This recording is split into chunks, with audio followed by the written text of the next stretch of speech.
Have you ever been in a room, exchanging pleasantries with someone, only to feel that nagging sense that something is off? Maybe they're smiling, but you can tell there's a coldness behind it. Or perhaps they're nodding along, but there's this subtle shift in energy as soon as you speak. Welcome to the world of fake nice, where someone is working overtime to hide the fact that they actually can't stand you. Here's the thing, they might not always say it, but their actions, body language, and little signs, oh, they speak volumes. Today, we're breaking down 10 signs that someone dislikes you and hides it like a pro. Think you can't spot it? Think again. We're diving deep into the subtle clues they leave behind, the ones they think are fooling everyone but you, because you're about to be the expert in reading between the lines. From the forced smiles to the passive-aggressive comments, you'll know exactly what's going on and how to spot it every time. So here's your mission. Hit that like button for this video. Why? Because when you take action, YouTube sees this content as valuable and spreads it to more people who, just like you, are searching for guidance. And here's the truth, when you help others, the universe helps you in return. But let's be honest for a moment. If you can't take a simple action like clicking the like button, perhaps this video isn't the right fit for you. Why? Because without action, there's no transformation. No action, no change. So step up. Hit like, subscribe, and share this video. Help others, and watch how things begin to shift in your favor. Are you ready, my friend? Let's unlock the power that's been waiting for you all along. Now let's dive in. Number 1. Cold body language. Let's start with the most glaring sign, cold body language. You know the drill. Someone smiling at you, speaking sweet words, but their body's practically screaming, "I don't want to be here." It's like they've mastered the art of polite hypocrisy. You can almost feel the coldness radiating from them, as if they're a few degrees away from freezing you out entirely. And let's be real, body language doesn't lie. It's often the most honest reflection of how someone feels, even if their words are trying to sell you a different story. Seneca said it best, we are more often frightened than hurt, and we suffer more from imagination than from reality. And this is where we overthink and try to read too much into polite conversation, when what's going on is crystal clear. Your body knows what their words are too afraid to admit. So let's get to the real signs.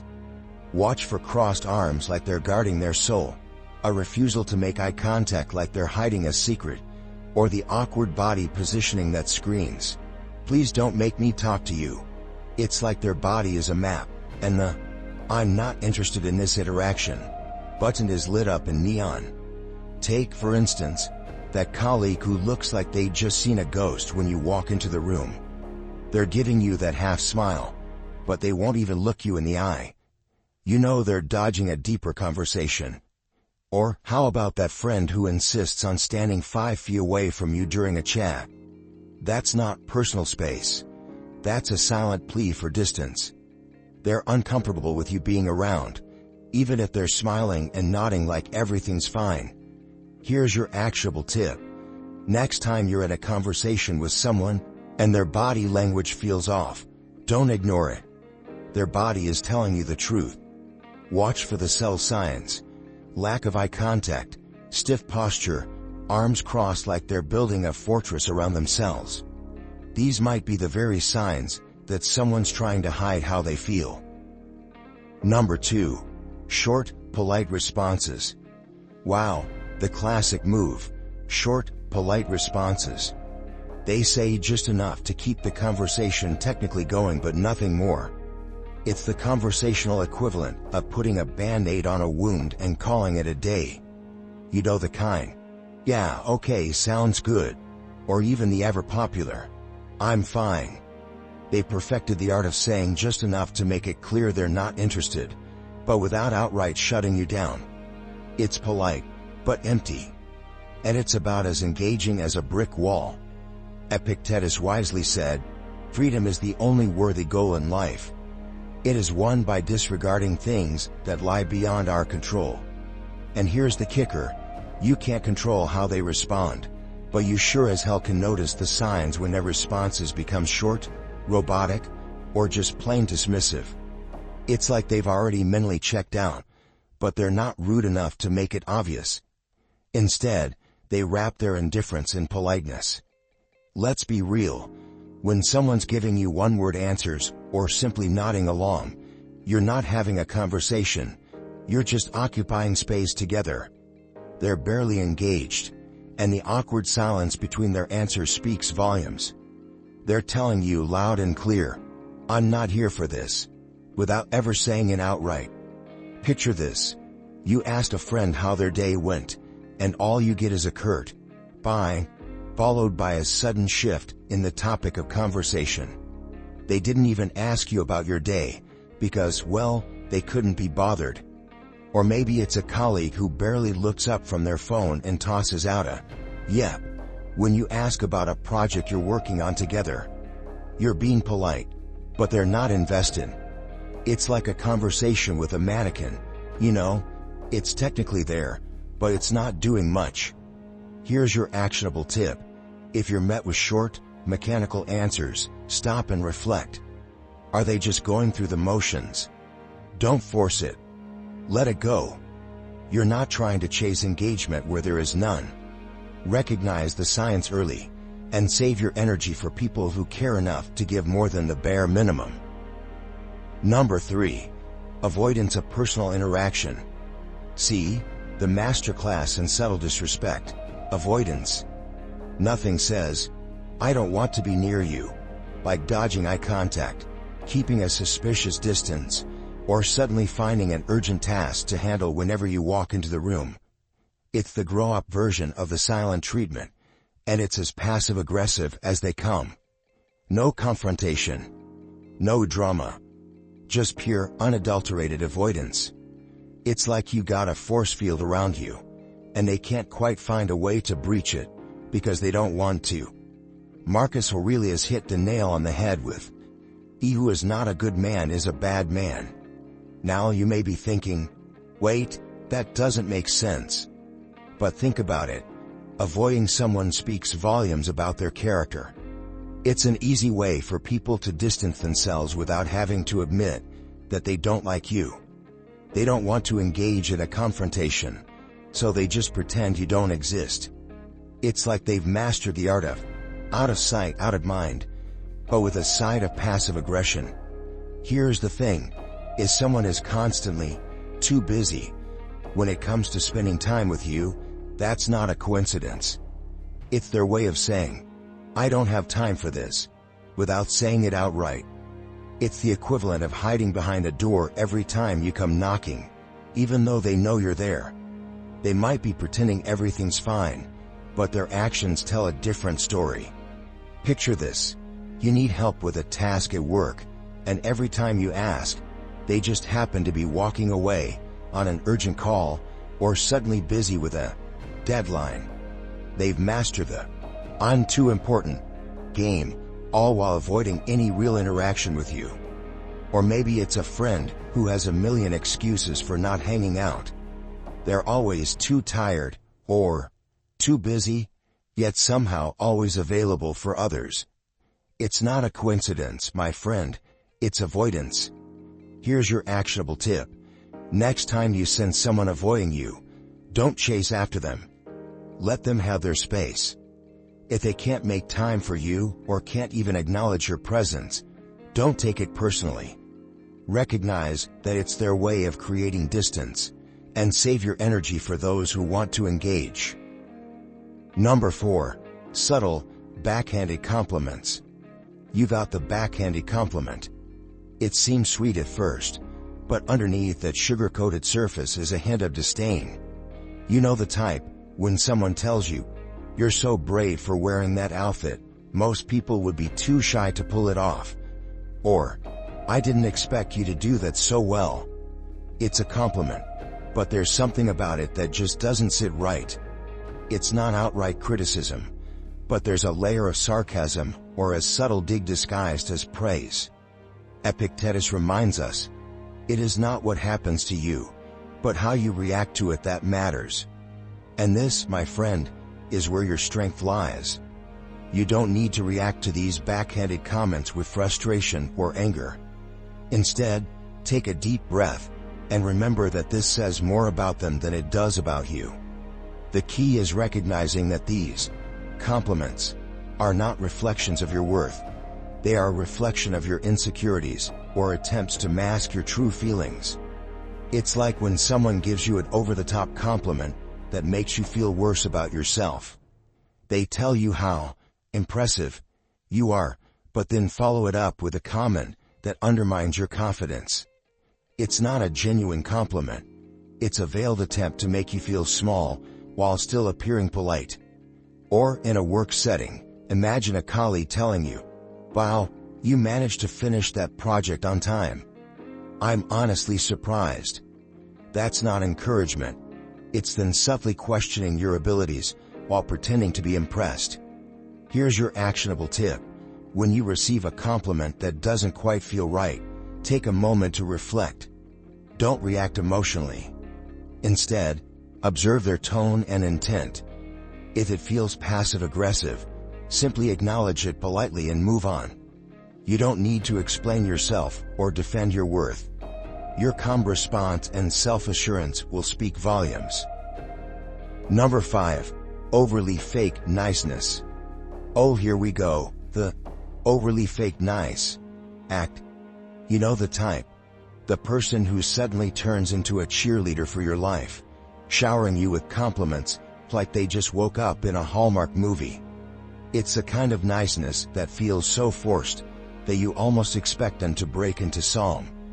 It's like a sudden personality transplant. One moment, they're colder than a freezer, and the next, they're practically hugging you with their words. Too much, too fast. Epictetus put it perfectly when he said, "The more we value things outside our control, the less control we have." And that's exactly what this over-the-top niceness is, an attempt to control how you perceive them, even though they're not fooling anyone. It's an emotional cover-up, like slapping a smile on a cracked mirror and calling it perfect. They think they can fake their way into your good graces, but the only thing they're achieving is making you uncomfortable. Think about it. You're having a conversation with someone distant, maybe even cold, and suddenly, they're complimenting everything about you. "Wow, you're so good at that. I'm so impressed." Or, "You're honestly one of the most amazing people I know." It's like they've hit the reset button on their attitude, except it doesn't feel genuine. It feels like they're trying too hard, like a bad actor reading from a script. You can tell they're desperately trying to cover up their previous disinterest, and it's as awkward as a handshake from someone who doesn't want to shake hands. Here's your actionable tip. When faced with this kind of nice, don't buy into the act. Acknowledge it with grace. But don't let their desperate need for validation affect your peace. Recognize it for what it is, an attempt to manipulate the situation, and simply carry on. You don't need to respond with fake enthusiasm, just a polite smile and a nod. Keep it simple, and don't let their forced kindness throw you off balance. Number 6. They talk behind your back. High gossip, the hidden weapon of the insecure. When someone dislikes you but hides it, they often resort to the quiet weapon of backdoor chatter. Instead of confronting you, they talk about you when you're not there, often distorting your character to others. It's their way of trying to diminish you without having to face you directly. It's easier, after all, to undermine someone when they're not in the room. Epictetus teaches us that if someone does wrong, they do it to themselves. Those who resort to gossip are only exposing their lack of integrity. Their words betray them far more than they realize.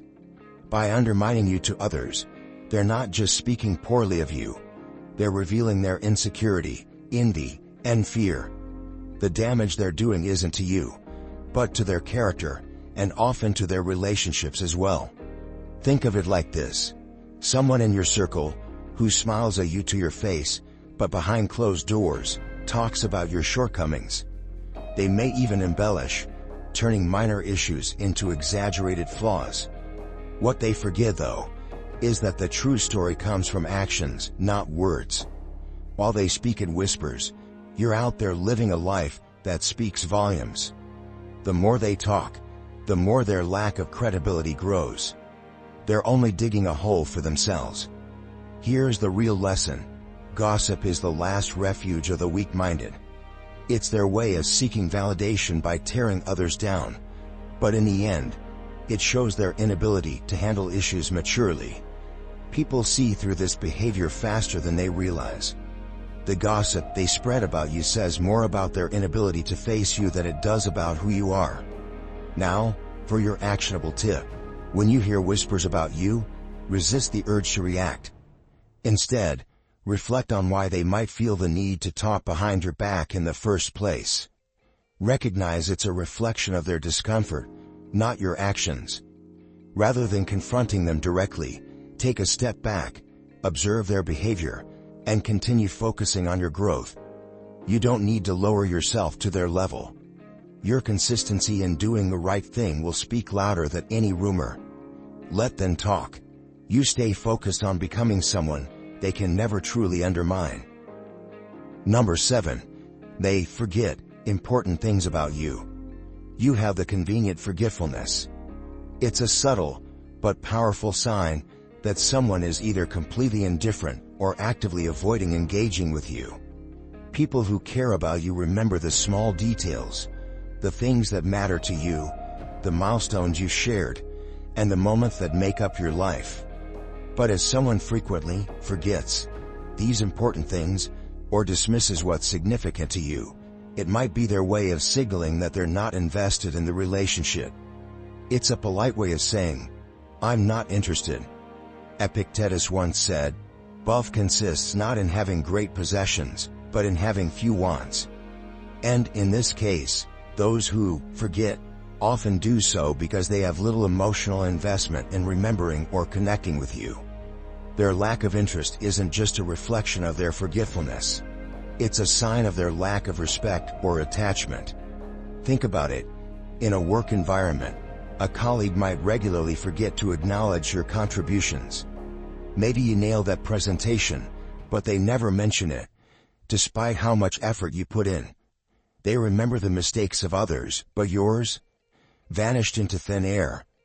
It's as if the praise just doesn't exist for them when it comes to you. Or perhaps, you share a personal milestone, like an important anniversary or your birthday, and yet they seem to forget each year. It's no accident. It's deliberate avoidance. Or consider this in your friendships. A friend who forgets important dates like your birthday, or ignores your struggles when you open up about them. They might even comment like, "Oh, I didn't realize you were going through that," when, in reality, you've mentioned it several times before. It's almost as if your feelings or life events don't matter enough to remember. Asterisk, that's not forgetfulness, that's disregard. Here's the actionable tip. When someone repeatedly forgets the important details of your life, recognize it for what it is, an indicator of their level of care. You don't have to confront them about every forgotten detail, but notice the pattern. If it's someone at work, let it slide. If it's a friend, reconsider how much you invest emotionally in someone who can't even remember what's meaningful to you. You don't need to be in a relationship, whether personal or professional, with someone who isn't emotionally present. You deserve to be surrounded by people who not only remember your big moments, but also show up for them. Number 8. They don't offer help or support. The silent rejection. When someone just won't offer help, even though they clearly could. You've all been there. You're in a bind, and you need support, but the person you thought you could count on simply vanishes or throws up their hands in feigned helplessness. It's not that they're incapable, it's that they've chosen not to help, and this is a strong indicator that they don't care about you. They might be too busy to show up, but it's not a coincidence. Marcus Aurelius reminds us, "Waste no more time arguing what a good man should be. Be one." And being a good person isn't just about showing up when it's convenient. It's about being there when others truly need you. If someone consistently avoids lending a hand, it's a clear sign that their disinterest in you is showing. It's easy to offer help when it costs them nothing, but when it matters, that's when you see who's willing to step up. Think about this at work. You're drowning in a project, deadlines are looming, and you reach out to a colleague you've helped in the past. What do they say? "I'm so busy right now." And then, nothing. No offer to assist, no "I'll get back to you." Just an abrupt exit from the situation. They're too busy when you need them most, but somehow find the time to help others. Or worse, spend hours chatting by the coffee machine. The message is loud and clear. When it's your turn to ask for help, they're nowhere to be found. Or maybe it's a neighbor. You've helped them out in the past, maybe with a heavy delivery, taking care of their pets while they were away, or just being a kind presence during rough times. But the next time you need help, whether it's borrowing a tool or a quick favor, they're mysteriously unavailable. They won't even return your calls or texts. It's like the universe suddenly made them too busy for you, despite all the times you showed up for them. Their lack of support isn't about being genuinely busy, but about their deliberate choice to avoid helping you. Here's the actionable tip. When someone consistently refuses to help, don't waste your energy chasing after them. People show their true colors through their actions, and if they're not there when you need them, it's time to stop putting yourself in a position where you're always the one giving, and they're always the ones taking. Recognize it for what it is, an intentional lack of support, and redirect your energy toward those who do step up. Be around people who invest in you as much as you invest in them. Number 9. They are always too busy for you. Isn't it curious how some people always seem to be busy? Whether it's a colleague, friend, or even a family member, they're perpetually in a rush, and suddenly, your timing is never quite right. It's as if their calendar is booked solid, and there's simply no room for you.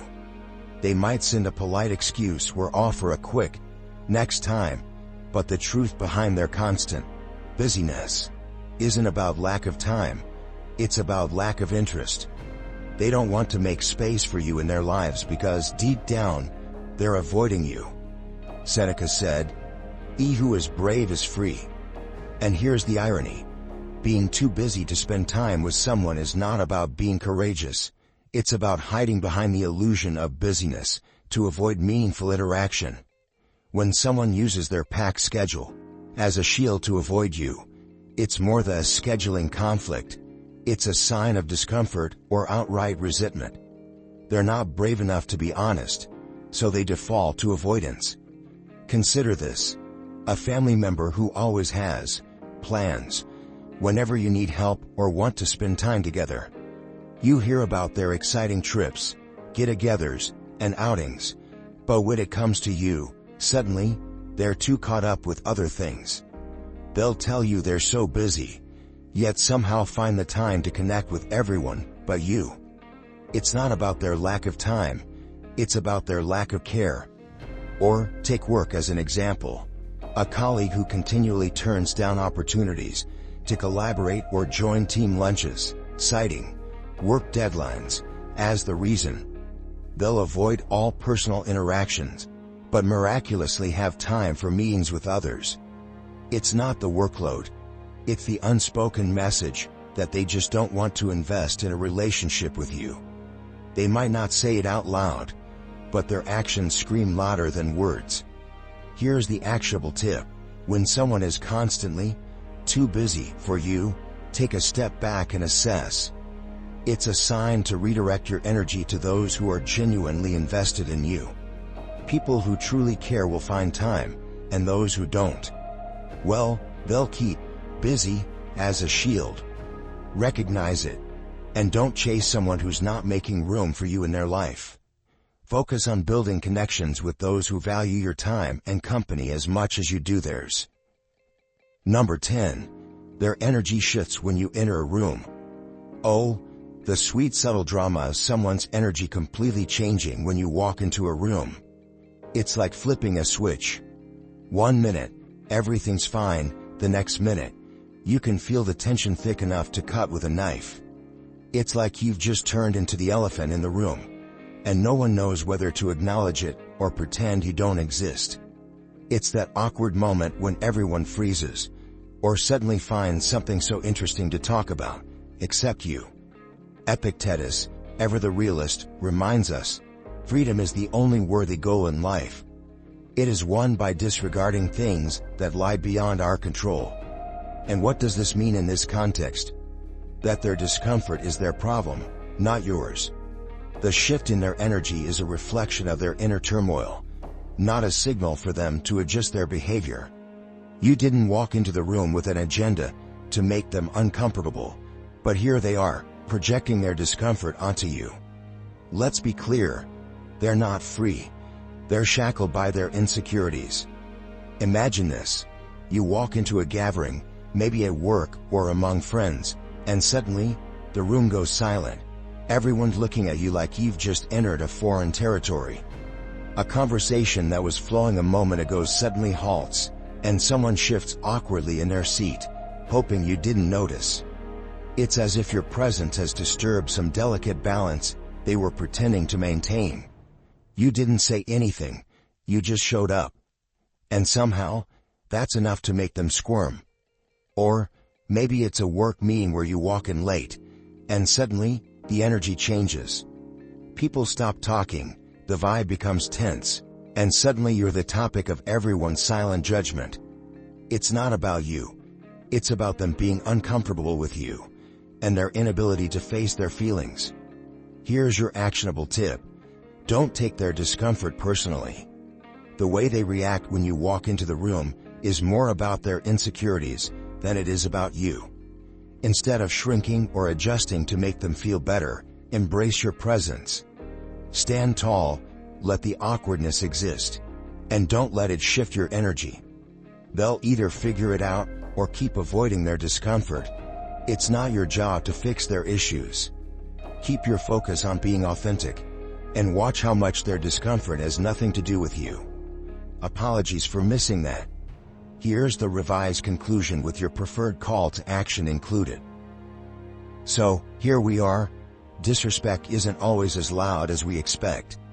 It doesn't always show up as a shouting match or a blatant insult. No, it likes to hide in plain sight, disguised as polite smiles, awkward silences, or the ever-popular passive-aggressive comment. But now, armed with these signs, you can see through the facade with the clarity of a Stoic philosopher. You're no longer the fool who takes everything at face value. You're the one who reads between the lines, stays composed, and keeps your peace intact.